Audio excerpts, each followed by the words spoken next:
Hola, ¿qué tal? Bienvenidos a Pulso Económico. En esta oportunidad vamos a hablar con Matías Godoy, ingeniero comercial, magíster en finanzas, para hablar acerca de la reforma tributaria, de qué se trata y cuáles son sus implicancias en la economía del país. Bienvenido.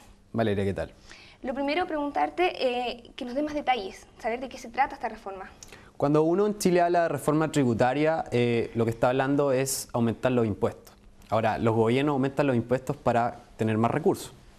Esta reforma tributaria en particular lo que busca es financiar gran parte de los recursos necesarios para financiar la educación gratuita en el país, de aquí al 2018.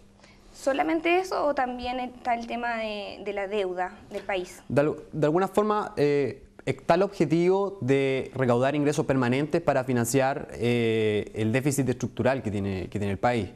Y por otro lado, corregir la distribución del ingreso en Chile, que es bastante desigual. El interés que existe, que motiva cierto esta reforma tributaria es bien noble, si lo vemos cierto de forma externa. Pero ¿cómo va a influir eso en la economía?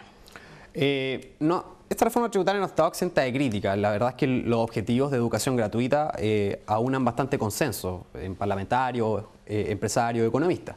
Sin embargo, hay impuestos que esta reforma tributaria aumenta, hay otros que mantiene, por lo tanto ahí se han digamos, presentado algunas críticas, sobre todo cómo podría afectar esta reforma tributaria a las pequeñas microempresas y por otro lado también a los consumidores. Esto es con el alza, ¿cierto?, al impuesto a la renta. ¿Podrías explicarnos un poco de qué se trata y cómo va a ser este proceso? Sí, bueno, si la cámara me acompaña, el impuesto a la renta hoy en día es a las empresas. En Chile hay dos tipos de impuestos, a las empresas y a las personas. A las empresas, en Chile hoy en día se cobra un 20% sobre la utilidad. Esto, con el proyecto de reforma tributaria, se pretende aumentar un 25% progresivamente hasta el año 2018. ¿Ya?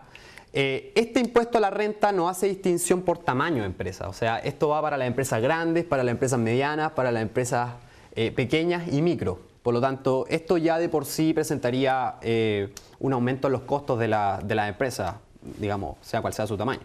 ¿Hay alguna diferenciación dentro de esta reforma que diga estas empresas calzan como micro y mediana empresa y estas no? Hoy en día el Servicio de Impuestos Internos hace la distinción entre pequeñas, grandes, medianas y microempresas por el nivel de ventas anuales que percibe cada una. Hay diversas calificaciones. Sin embargo, a la hora de tributar, a la hora de cobrar un impuesto, los impuestos no hacen distinción por tamaño. Hablaste del FUT. ¿Podrías explicarnos de qué se trata el FUT? Sí, el FUT es una especie de alcancía que tienen las empresas. Imagínate que tú tienes una empresa y te fue bien en el año, tuviste utilidades, pero no las retiraste de la empresa. Por lo tanto, tú pagaste el impuesto a la renta, en este caso 25%, y se acabó. Sin embargo, si tú vas a la empresa y te llevas los recursos para tu casa, digamos, o tu cuenta corriente, tú estás afecto a pagar un impuesto adicional que a las personas. Sin embargo, el gobierno de Chile, desde el año 84, le da la opción a las empresas de guardar estos recursos y no sacarlos nunca de la empresa. Y esta alcancía, digamos, que yo le llamo, se llama FUT, Fondo de Utilidades Tributarias. Es como un chanchito que tiene la empresa. ¿Ya? Esto se va a eliminar con la reforma tributaria, por lo tanto las empresas de ahora en adelante van a pagar impuestos no por las utilidades que retiraron, sino que por todas las utilidades que percibieron durante un ejercicio. ¿Y cómo afecta esto a la inversión? Esto afecta a la inversión porque la existencia del FUT, digamos, motivaba la reinversión en el sentido de que si las empresas no sacaban los recursos de sus instalaciones, digamos, no se les cobraba ese impuesto adicional a los socios. Ahora se les va a cobrar un impuesto adicional a los socios, retiren o no las utilidades. Por lo tanto, de alguna forma le estás colocando un costo al ahorro o a retirar. El mismo costo. Por lo tanto, no hay incentivo a hacer lo uno y lo otro, o a retirar o a dejarlo en la empresa. ¿Cómo va a afectar todo este reajuste al desempleo, a los números negros que generalmente tiene la región del Biobío en comparación al país? Mira, yo no te podría decir si habrá un efecto importante o acotado. Al respecto se han hecho estimaciones, por ahí se hablaba de que se van a perder 100.000 empleos a nivel nacional de aquí al 2018, pero son estimaciones.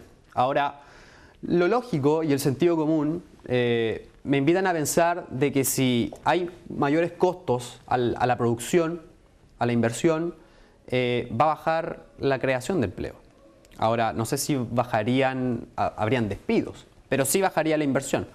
Por lo tanto, ya no se crearían tantos empleos como antes. También preguntarte si consideramos toda el alza, ¿cierto?, de impuestos que trae esta reforma tributaria, ¿por qué no se pueden bajar algunos impuestos? Como el de los libros, el impuesto específico al combustible y el IVA. Sí, lo que pasa es que esta reforma pretende recaudar más impuestos, más recursos de los que ya se tienen. Por lo tanto, el disminuir otros impuestos podría erosionar esa mayor recaudación. Ahora, lamentablemente, bueno, esta reforma tributaria no contempla rebajas de impuestos que viene pidiendo, digamos, un sector importante de las personas en Chile, como es el IVA que hoy en día se cobra por los libros, el IVA que se cobra al consumo de todos bienes y servicios, que es del 19%, si lo comparamos con otros países, bastante alto.